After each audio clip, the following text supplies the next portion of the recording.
today for today's debate, and I appreciate you being here. I'm going to do a quick rundown on the rules, although the candidates have all been briefed on them previously. We're going to start with opening remarks from each candidate, followed by questions from our readers. Noah will be the timekeeper, as he said. He's going to allow 2 minutes for opening remarks, 1.5 minutes for question responses, and 45 seconds for appropriate follow-up. Closing remarks at the end will be 1 minute for each candidate, and Noah will help keep track of time. I also want to ask that you hold your applause until the end so we have more time for questions. I know you're going to be tempted to applaud for your candidate, but if you hold your applause to the end, we would really appreciate that. If there are no questions, we'll get started. Our first question comes from Martin Langeveld of Vernon. And he asks, the first question is going to go to do we get an opening statement? opening remarks, and we'll start with Congressman Welch. Thank you very much for hosting this debate. And I got to say, good food and even liquor, good setting. But let me say this. We all know that this is an all-hands-on-deck moment for our democracy, for Vermont and for our entire country. We have a challenge of affordability with housing, with childcare, with the things that every family needs. We have an incredible challenge with climate change, where pending legislation is being blocked in the Senate by the filibuster. And we cannot afford to wait. And we also have a crisis with our democracy. I mean, what happened on January 6th was the beginning, not the end of this assault on democracy.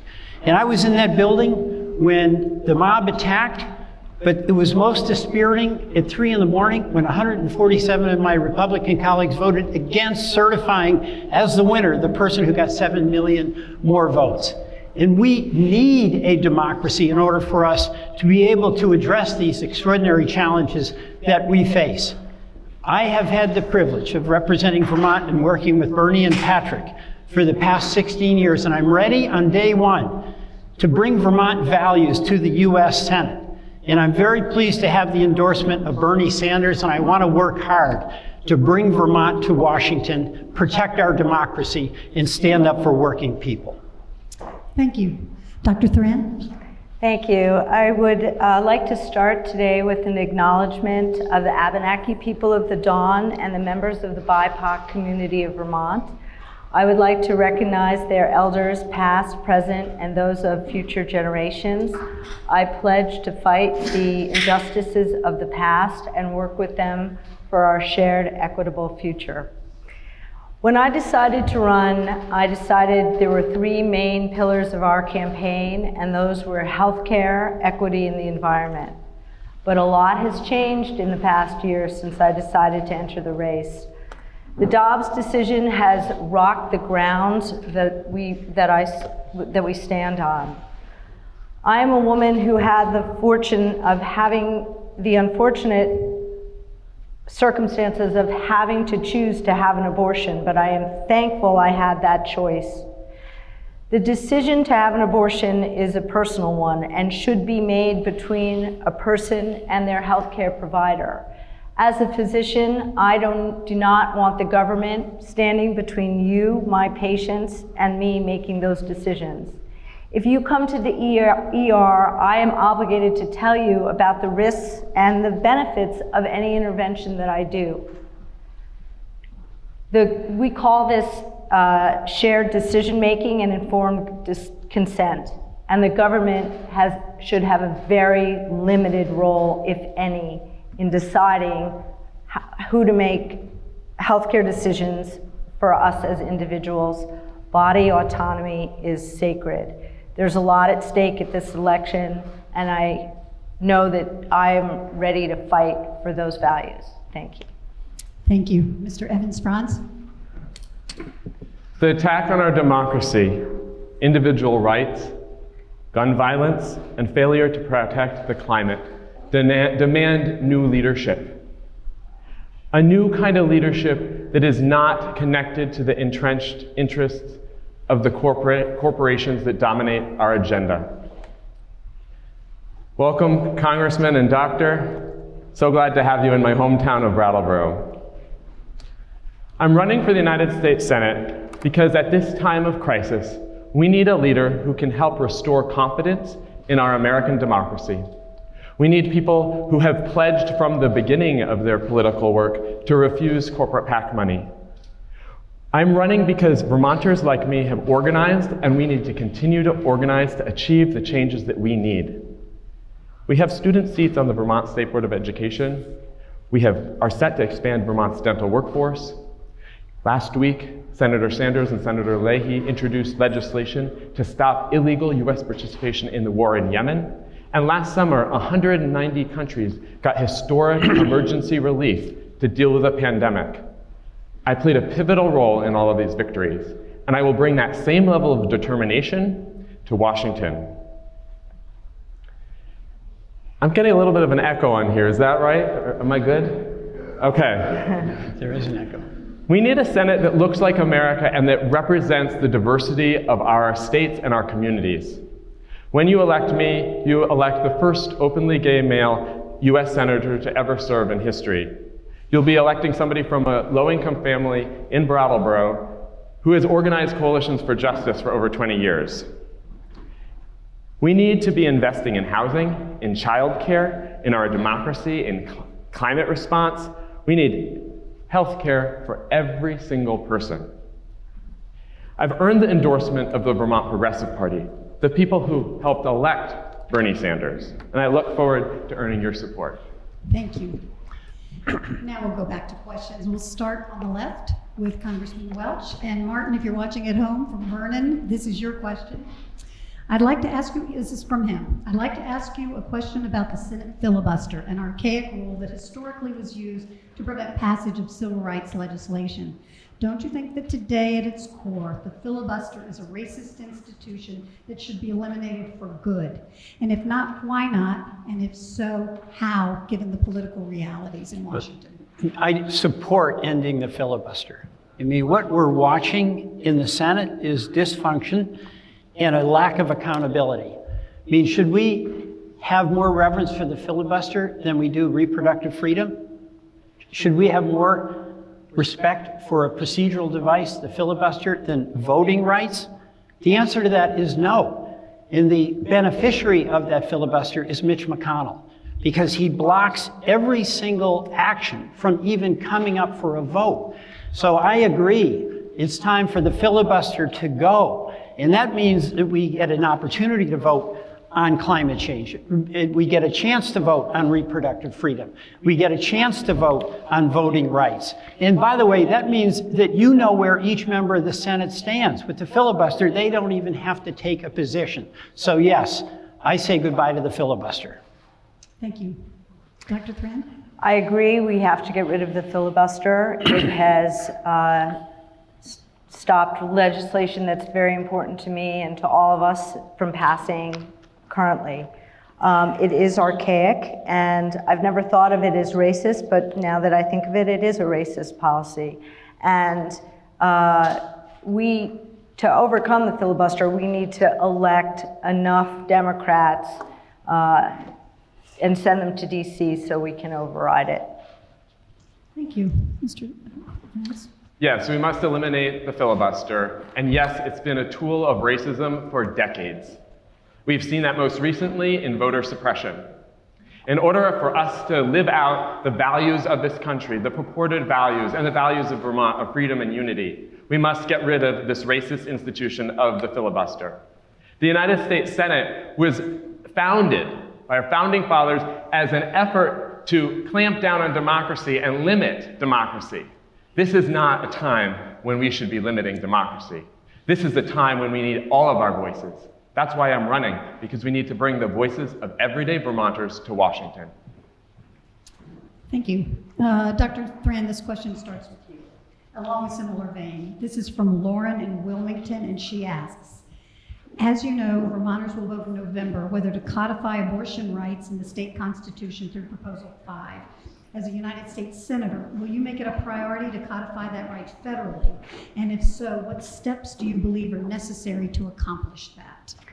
Thank you, Susan. I think I've already made it clear this is a very important issue to me. I would support expanding the Supreme Court to 13 members, which is the number of federal circuits in our country. We have to attack this by going to school on what the Republicans have done, and that means introducing to the courts issues of religious freedom. To me, this was a religious decision, and it's one that I morally don't agree with and offends me. And I think we need to fight in the courts as well as trying to codify Roe by overturning the filibuster. And just to follow up on that quickly, given that this might be a Republican Senate, possibly following the November Not elections. if I have anything to say about it. How would you accomplish getting that through Congress, through the Senate? Well, it has to be a multi-pronged approach. I think one of the things we need to do is make the 28th Amendment to the Constitution a right for health care, and to me, abortion is health care. Thank you. Mr. Evans-Frantz? As your U.S. Senator, I will support protecting people who seek and provide abortions. That means that we need to provide travel vouchers. It means that we need to provide telehealth and people be able to get the abortion pill by mail. And it means that we may need to have clinics that offer abortions on federal land. I support the codification of Roe and access to reproductive care that has been missing for so many people in this country, even before Roe was overturned. I worked for many years as a reproductive health educator in a federally qualified health center. And part of my job was providing the pregnancy options test, the pregnancy options counseling, along with the pregnancy tests to patients who came into that clinic. I saw the importance of people having choice over their bodies and their futures and the choice of whether to parent. This is something that I'm committed to. I've demonstrated down here in Brattleboro for this individual right, and I understand how our rights are connected. Because today it may be your body, tomorrow it's my marriage. The next day, it could be all of us. We must stand for one another. Can I give you the same follow-up? How would you get your commitment on this issue through a divided Senate? The way I would get my commitment through a divided Senate is the same way that I achieved with my colleagues a bipartisan resolution in a divided Congress to the President Trump's desk to stop unconstitutional participation in the war in Yemen.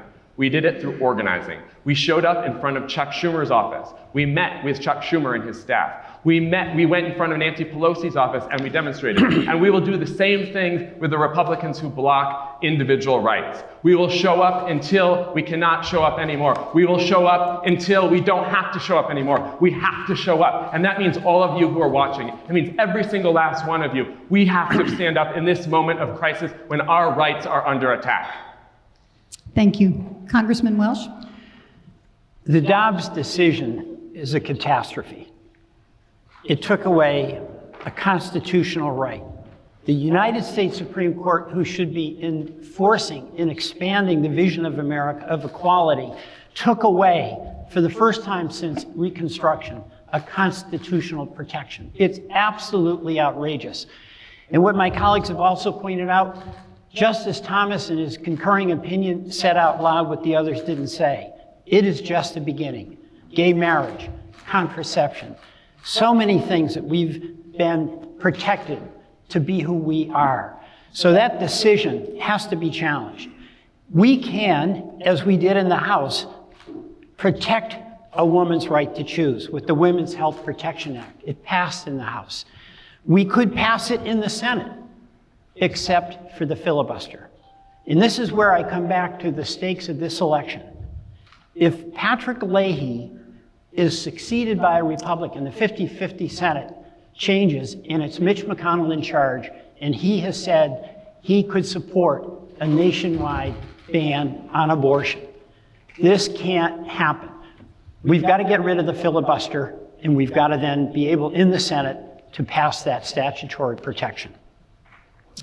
This question will go to Mr. Evans-Frantz, and it's along the same theme, and then we'll move on to other issues.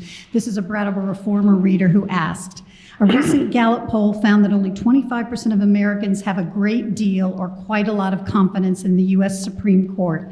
Do you have confidence in the Supreme Court? What do you think needs to happen to restore Americans' confidence? Or do you think the court's power should be altered? And if so, how? I believe and have confidence in the ideal of American democracy, in the idea of three branches of government that hold each other accountable. And I believe in the power of the people to be represented by our United States Congress. When one of those three branches of government fails to represent the interests of the American people, fails to represent a majority of Americans and our deeply held beliefs, when that body refuses to take the action that we need to protect our communities from gun violence, then it is time for the American people to stand up, and it's time for Congress to act.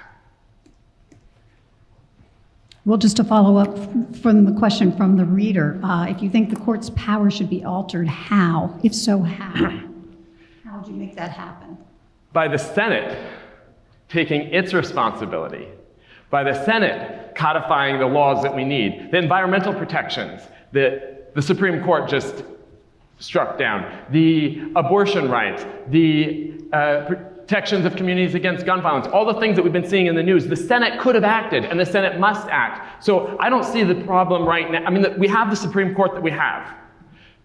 What we have an opportunity to do on August 9th, or by August 9th, is to elect a leader in Vermont who is going to help move the conversation and move the Senate to be the best Senate that the Senate can be, to bring the voices of everyday Americans together, to build unity, to have the kind of democracy that we need, to have people who are standing up, senators that are going to pass laws, and not just wait for them to be overturned to speak up. Dr. Thran? I personally have lost a lot of confidence in the Supreme Court. It used to be nonpartisan, and all I see now is partisan politics. I have said a little while ago that I would support expanding the Supreme Court to 13, which is the number of federal circuits in the country. It makes a lot of sense to me, and that's how I would address that. Congressman Welch? The Supreme Court has discredited itself. You know, on one day, it said the New York legislature had no authority to protect its own citizens from handgun violence. The next day, it said women had no right to make their own reproductive choices. That is a record, among other things that my colleagues have mentioned, that is going to put that court right up next to the Roger Taney court that did the Dred Scott decision, where African Americans were not even acknowledged as having a capacity to be a citizen. This court has lost its credibility. I am open to significant reforms. Term limits, whether we have to consider, as the Congress has 7 times, other members, but term limits for certain. And also where Congress can act, like to codify Roe v. Wade, like to pass gun safety legislation, a ban on assault rifles, ban on high-capacity magazines. We should and must do that. So this court has become a partisan institution with the implementation of a long-term plan by Mitch McConnell and the well-funded Republicans who did their vetting in the Federalist Society, and the question for most of those people who got appointed was assurance that they would undo Roe v. Wade. Thank you. And this question goes to you, actually, and it's on a different topic. This comes from Kaya Kirk in Bennington. Would you support federal assistance for college tuition or additional loan forgiveness? How would you ensure that higher education is available to all students, regardless of income? We've got to make college affordable. We've got to provide debt relief. We've got to provide increased Pell Grants to keep up with inflation. We've got to put some pressure on our college institutions itself to keep the tuitions from ever escalating increases. College tuition's brutal. People getting out have, in effect, a mortgage, and they can't get started trying to buy a car, trying to rent an apartment. the dream of maybe owning a small house. All of that is really compromised when you get out with this mountain of debt. Education is profoundly important to the opportunity and well-being of our citizens. That means it has to be made affordable. And we should have junior colleges and community colleges that are free. So this definitely requires federal money. And by the way, there's money there. Let's get rid of the Mitch McConnell, Donald Trump tax cuts that were so beneficial to the multinational corporations and the billionaires in the society, and use some of that money to help our kids. And just to follow up, would you support loan forgiveness? I do, yeah, I do. I mean, we have to figure out under what circumstances, but part of our approach should be partial the relief of loans. People got to get started. They can't be bankrupt. Dr. Thran. So I agree there should be loan forgiveness, not 100%. I think we have to be vested in our own education. I think we should have a well-funded public education, including early child care. But for higher education, what I propose is that for every year that you volunteer for service for our country, either domestically or abroad, you have a year of higher education. That, to me, would help people learn about volunteering, invest in their communities, and offset the cost of higher education. I agree that private institutions, the amount for college education, even at UVM for out-of-staters, is exorbitant. We do need to invest in community colleges, and we need loan forgiveness. I think owing between about $25,000 to $40,000 is not an unreasonable price for higher education. And same follow-up, would you support loan forgiveness? I would, Susan, to an extent. I think people do need to be invested, but the amount of debt for students right now is too much. It's a mountain, and it stops them from economic success in other ways. Thank you. Mr. Evans-Frantz. I believe I'm the only person up here with a public education. I believe deeply in public education. Childcare should be free. College should be free. Loan forgiveness, the congressman said partial relief from loans. No, we need debt forgiveness. My husband and I are paying off student debt. 40 years old, he's a couple of years older. When are we going to start being able to have an even playing field? When can people have the economic opportunity that they need in a system where, as the congressman mentioned, we have middle-class families that are paying a higher tax rate than billionaires? We have to give working families a leg up, and we must make college free and forgive loans. Great. Dr. Thran, this is for you to start, and this is a Vermont News and Media question, actually. We are a nation divided. Our political differences are stark, and our divisions make it almost impossible to move our nation forward. How can you, as a member of the Senate, help us heal and move forward as a unified democracy? Working in the emergency department, I take care of you no matter what political party you are affiliated with. I work with people who have very different political views than I do. I think Vermont can lead the country in showing that we can get along despite our differences. I pledge that I will represent all Vermonters, not just those who I am politically aligned with. I think that's very important as a politician and as a physician to do. And quick follow-up. As a Democrat walking into a Senate that's already divided, perhaps will be more Republican after the November election, how do you make that a reality? I pledge that I will meet with those across the aisle from me. I will go to their offices and talk to them and negotiate with them. I am not afraid of Mitch McConnell. I want to talk to that guy. I have a lot I have to say to him. Thank you. Mr. Evans-Frantz? Would you mind repeating the question? Yes. We are a nation divided. Our I'd like you to political talk to me. differences are stark, and our divisions make it almost impossible to move our nation forward. How can you, as a member of the Senate, help us heal and move forward as a unified democracy? By being myself. I had the opportunity to speak with Mitch McConnell's staff on multiple occasions about human rights. And what I have found is that when we work with people and we put aside our political parties, this is particularly when talking to farmers in the Midwest, with progressive activists in Washington, D.C., with folks around this country, we actually have a lot in common. I had organized a meeting with Chuck Schumer, and we were able to secure his support for bipartisan legislation to stop the war in Yemen. And then we also met Chuck Grassley's staff, and with Chuck Grassley himself, a long-term Republican senator. And we had folks from Iowa farming there. And they said to the senator, we were talking about global hunger, and they said, listen, I'm a lifelong Republican, but when I see my fellow people hungry, I know I must stand up. I'm a farmer, and we can do something about this. I was surprised. That was when Trump was president. So we have to find each other's humanity, and we can work together. We can find common ground without compromising our values. Thank you. Congressman Welch. You know, it really is tough.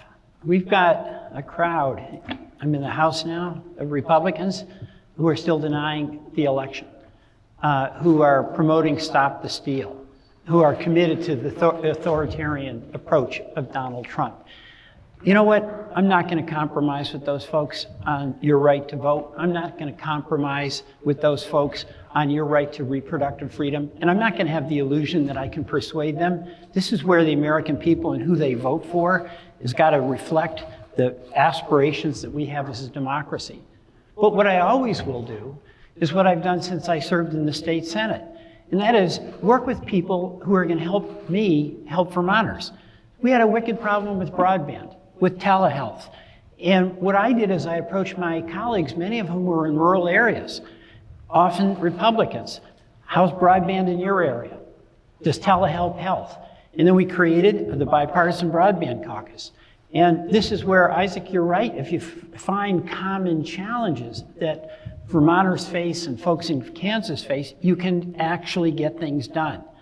But when it comes to fundamental constitutional rights, your rights, I'm not going to compromise on that. And I'm going to be clear, I'm going to be consistent, and I'm going to be firm. Thank you. So the next question is from Alan Fury of Brattleboro.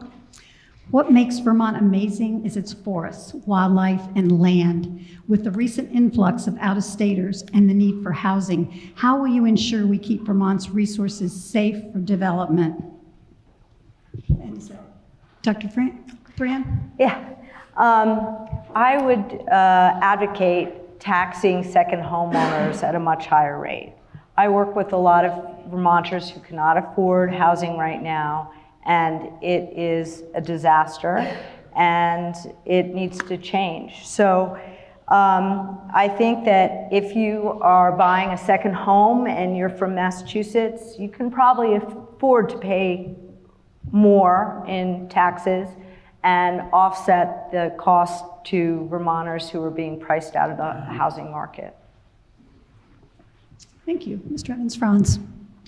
By investing in public land, by having our parks, expanding our parks, by land trusts, by preserving our forests, we can do that by providing tax incentives for people who decide to be, like in Vermont, we have the use value appraisal program that really rewards people for using their land, like my family has benefited from, for maintaining a healthy woodlot. That's something that we can do to protect our forests, to provide incentives, tax incentives,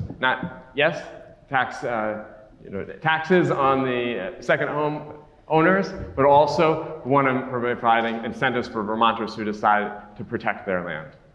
Thank you. Congressman Welch. You know, we have to do both. When I was in the state Senate with Paul Poirier, we introduced the Vermont Housing and Land Conservation Trust. Vermont had the wisdom back then to understand how there has to be a linkage between housing, which is absolutely essential, and the conservation of our environment and our land. So we had an effort to do both. Housing now is a crisis. Tip of the iceberg on the affordability challenges. People can't find an apartment. They can't afford it. They get out of school or they're moving, and when they get to Burlington and they get to White River Junction, they can't find a place to live. So number one, we gotta build more houses. We've gotta build more apartments. Number two, there's gotta be local cooperation because we've gotta have fair zoning laws that allow for the concentration of development in appropriate places. And third, and I agree with my colleagues on this, we have to continually invest in land conservation, in parks, in making where we live habitable. So this can be done, but it really does take a commitment of federal resources and then state and local leadership to make it happen. You know, when we had this terrible fire down here at Brooks House, it's a miracle. That building is back better than ever.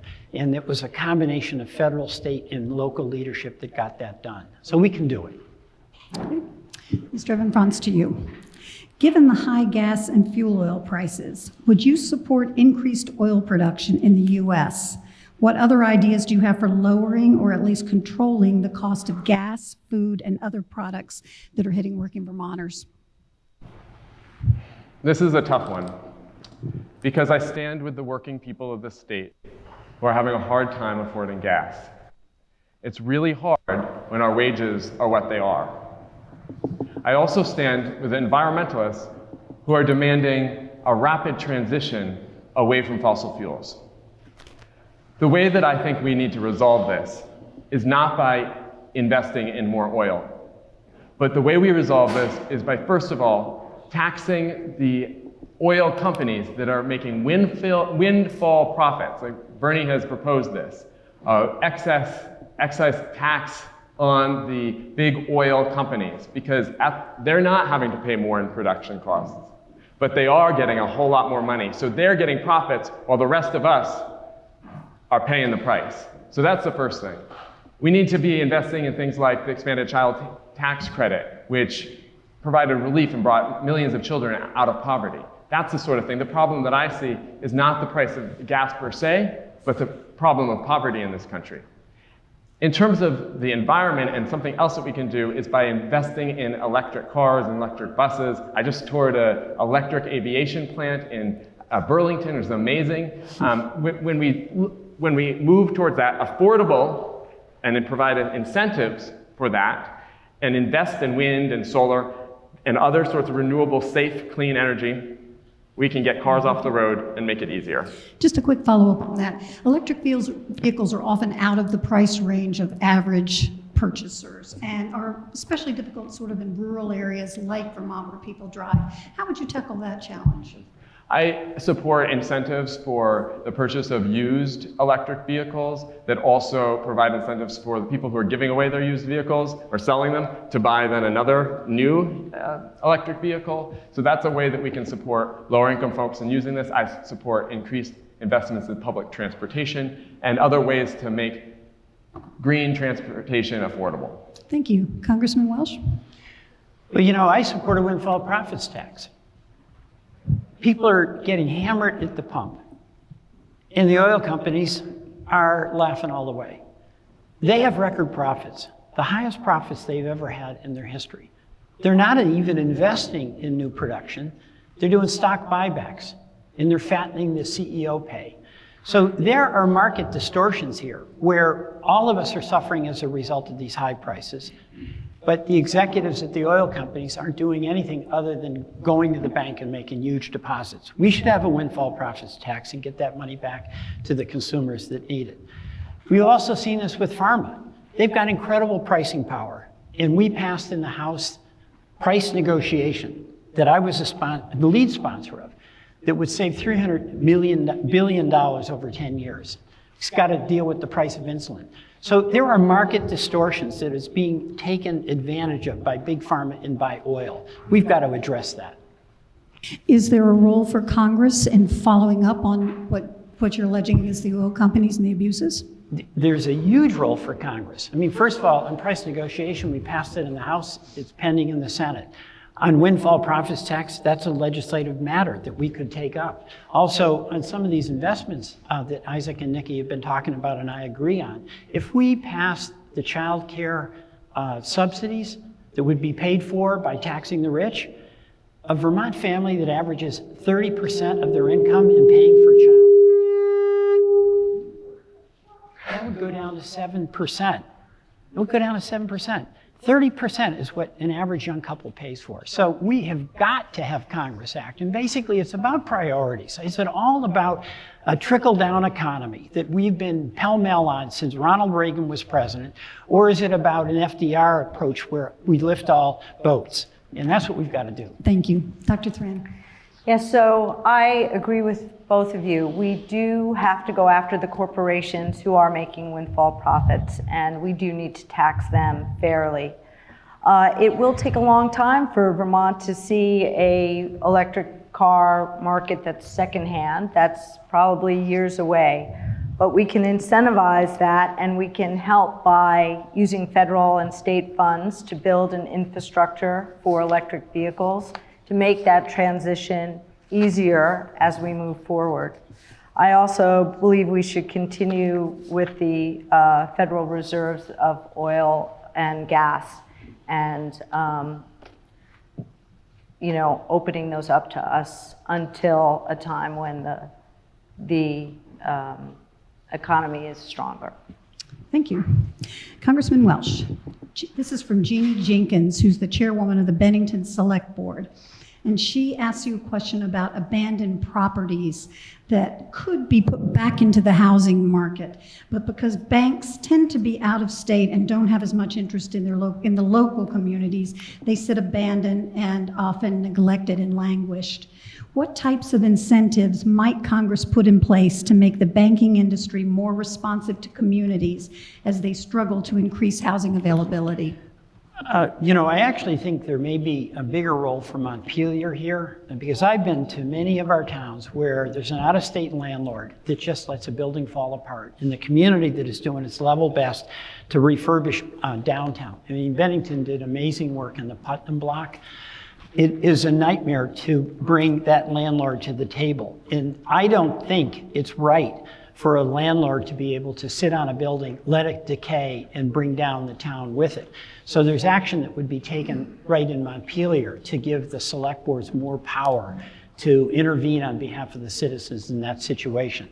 As far as with the banks, all of these programs that we do have that were helpful with the Brooks House, the low-income tax credit, the historic tax credit, a variety of other things, I have been a consistent supporter of, and I think probably all of us here have been. That's got bipartisan support in Montpelier and some bipartisan support in Washington. But I think we've got to give these select boards who have the responsibility for the well-being of their community a tool that can make that landlord who's doing so much damage to that community come to the table. Thank you. Dr. Thran. I agree. We have to go out after people who are out of state and, in essence, taking advantage of us.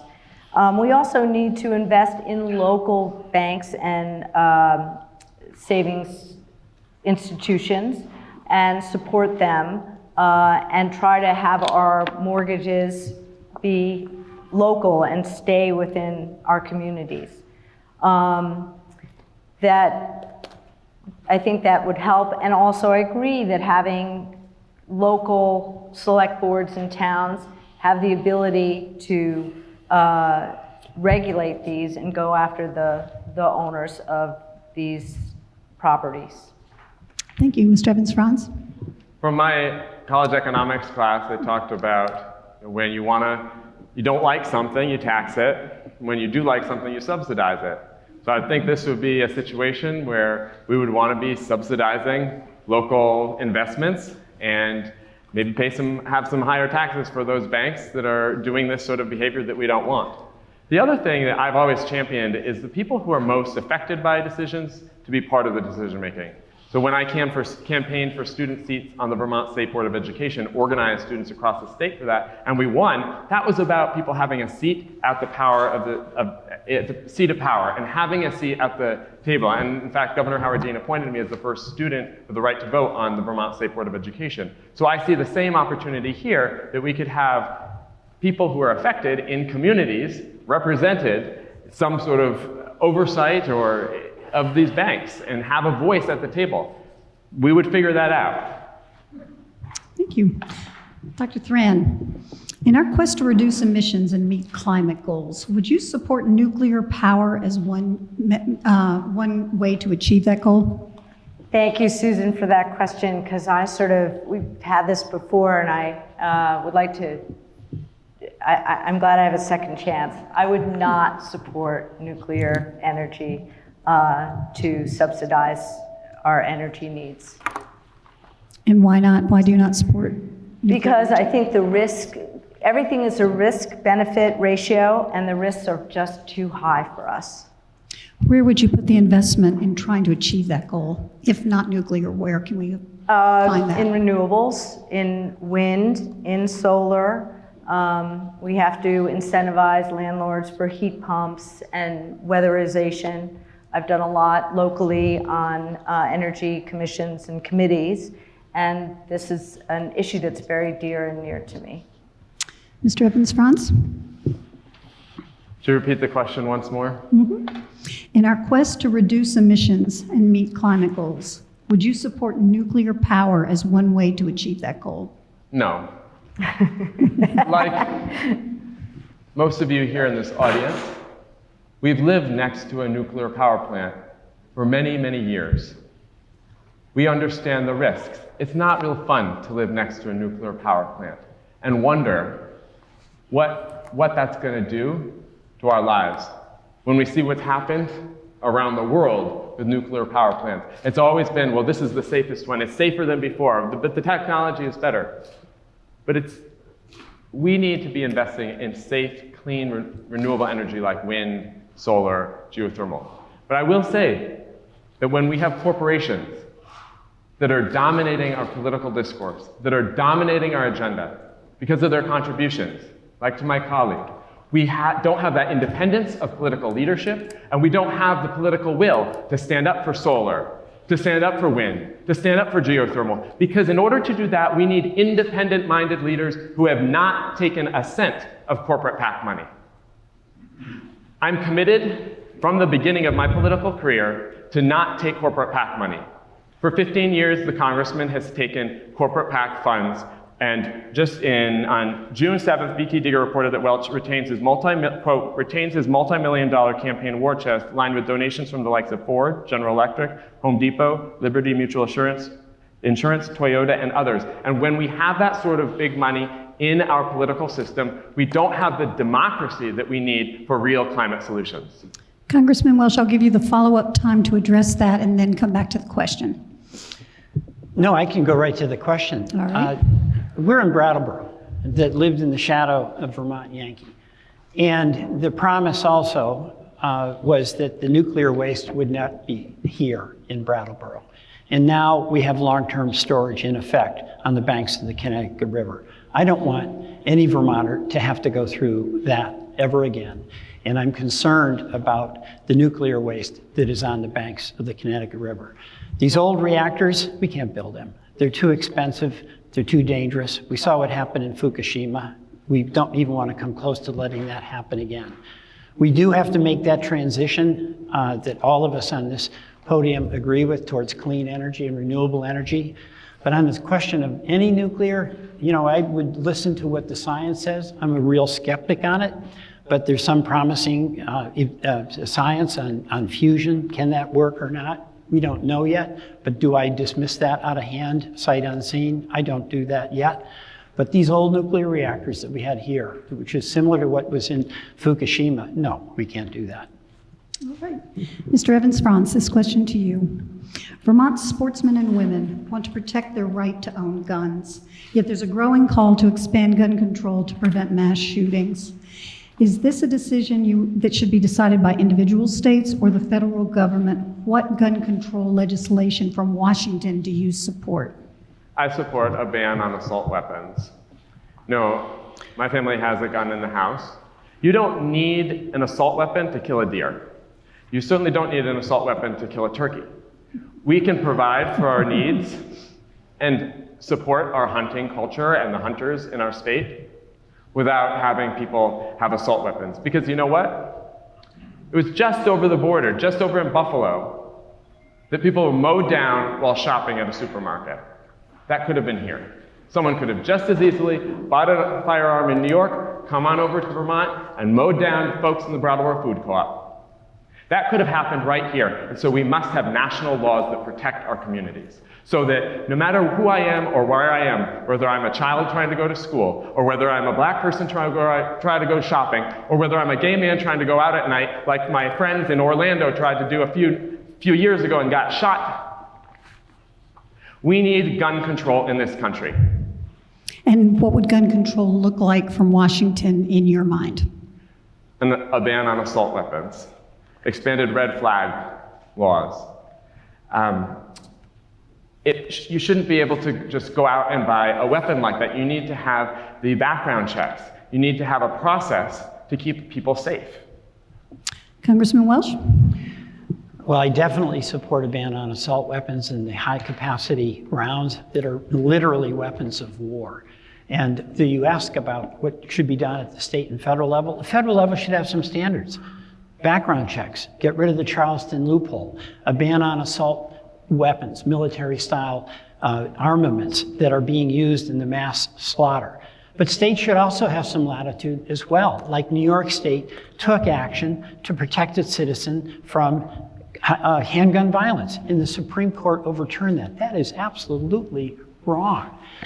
And it can happen anywhere. If you remember that horrible shooting in Florida where those kids got killed at school, Marjorie Stoneman, the day after that, we had a near similar mass shooting at Fairhaven where that young man was target practicing. And thank goodness our police and the local police got on that right away, and they apprehended him when he was in the back of his house practice shooting. That can happen anywhere.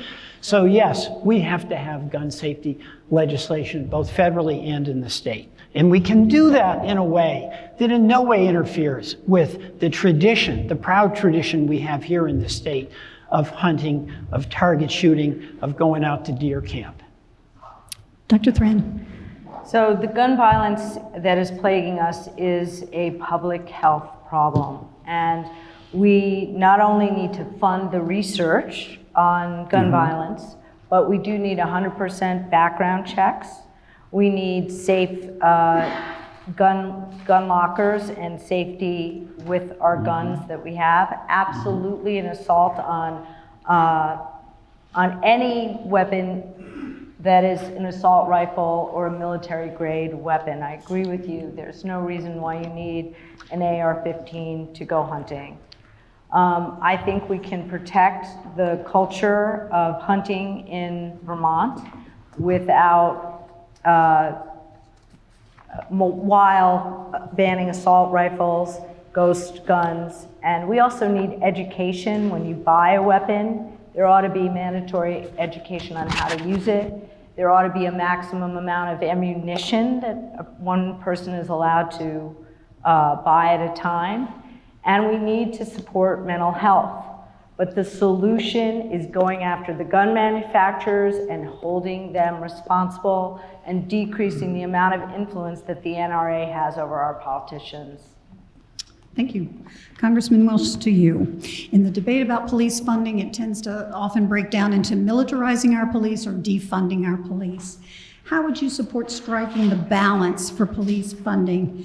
Does that mean increasing social services, mental health services, increase funding for police? And are you in favor or opposed to ending qualified immunity?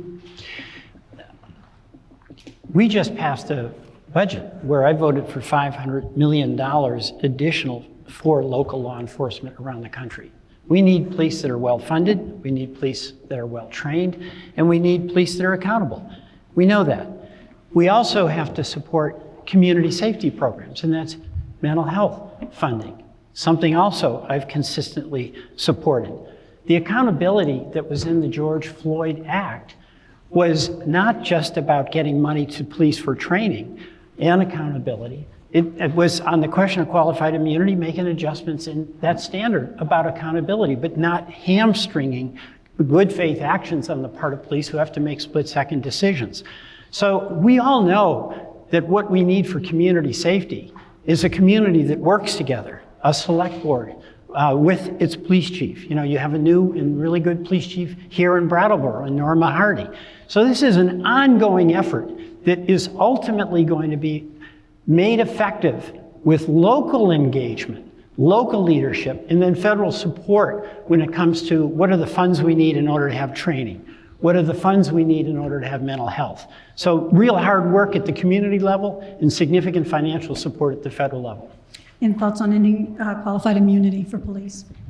The qualified immunity adjustment that was made in George Floyd was simply an adjustment in what was a standard that had to be taken a look at. So it's not about saying that police or firefighters or first responders who make good faith judgments are going to be held accountable because in the after fact they don't look at it. But it is to say that if you have George Floyd, if you have a officer like Derek Chauvin, he's not going to be able to hide behind some legal doctrine to escape responsibility when in fact he murdered an innocent person.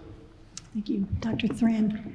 So I have a lot of interaction with law enforcement in the emergency department, and most officers are good people who really care about the citizens. But there are bad police officers out there and law enforcement who are misogynists, who are brutal. I have seen them hurt prisoners, and there has to be a way for there to be some accountability. If there's a question of child abuse or domestic abuse or elder abuse, I have to report those. But if somebody has been abused physically by a police officer, there is no way for me to report that officer. They need more accountability. The police union is too strong and protects the bad seeds, and that fosters distrust. And to regain that trust, we have to have accountability, and we have to have a way to report those bad cops. Mr. Evans-Frantz. So first of all, I heard a yes or no question in there, which is, do you support ending qualified immunity? And for me, it's a clear yes. I support ending qualified immunity. I didn't hear a clear answer from the congressman. I just wanted to make sure I got that. But I also think I would see things a little different than the good cops and bad cops, because I think there's a system that's a problem. Having worked as a quality coordinator for an organization, I understood that for when you want quality in an institution, you need to see it in terms of a system, not in terms of the good guys and then there are a few bad apples. So in order, people have a right to feel safe in their communities. Police need resources to be responsive, to build trust with the communities they serve. But that does not mean giving them blank check. It does not mean that there won't be accountability. We must hold our law enforcement accountable, just like we would hold doctors accountable, just like we would hold any other profession accountable. We need to break up the power of the police institutions that protect and insulate them against any sort of real accountability to the communities that they serve. Thank you, and thank you all. That was a good hour, and we covered a whole lot of ground there. And we'll start our closing arguments now, and it's 1 minute each, and we'll do reverse order, so I'll start with Mr. Evans-Frantz. What I bring, and what I will bring to the United States Senate, is a fresh perspective. Because right now, the crises facing our planet, the crises that we saw facing our country, like last night on television, we know that we need a new leader. We know that we need somebody who's going to bring the voices of everyday Americans, not those big corporations, not a career politician who has dodged questions in other debates that we've had, who you've even seen that a little bit today with kind of meandering around the question and not directly answering it. We need people who are going to speak truth to power, who will stand up, who will build national coalitions, and bring those voices to the table to restore confidence in our democracy. When you vote for me, when you support me, you'll be helping elect somebody who's from this state, somebody who has come home because this is a place that I believe in, these are people that I love, and this is the communities that we have here I pledge to take your voices to Washington. And if this vision of bringing the voices of everyday people resonates with you, I hope that you will support my campaign. Thank you. Thank you. Dr. Thran. I'm running to be the first female senator from this great state because I believe in Vermont values and because I feel I have the skills to represent all Vermonters, not necessarily everyone that I agree with. That's something that I've learned from my many years in the emergency department.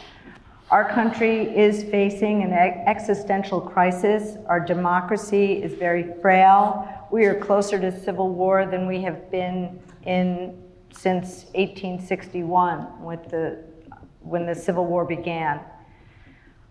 I promise to be an advocate for all Vermonters. I'm proud that I do have support from both sides, and I pledge to be a voice for those Vermonters, whether or not I agree with you 100% of the time or not. And I promise I will fight hard for all of you.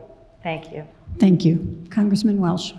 You know, I got my start in politics in the 60s when I dropped out of college and went to Chicago and worked on the West Side doing community organizing, fighting housing discrimination. And I saw how laws made it legal for banks to deny mortgages to African American citizens. I saw how it was legal for the Veterans Administration to deny mortgage insurance for Black Americans. I saw the power of organizing because we stood up to that, we changed it, we renegotiated contracts. And when I left law school, I came to Vermont, not Wall Street, not K Street, Bridge Street in White River, and became a public defender. And I gotta tell you, that's the best decision I ever made because Vermonters care about one another. We care about building communities. We care about listening more than we talk. Those are the values that we need to restore in Washington. And it's why I continue to have the optimism I got listening to Martin Luther King. I want this to be a better, more just society.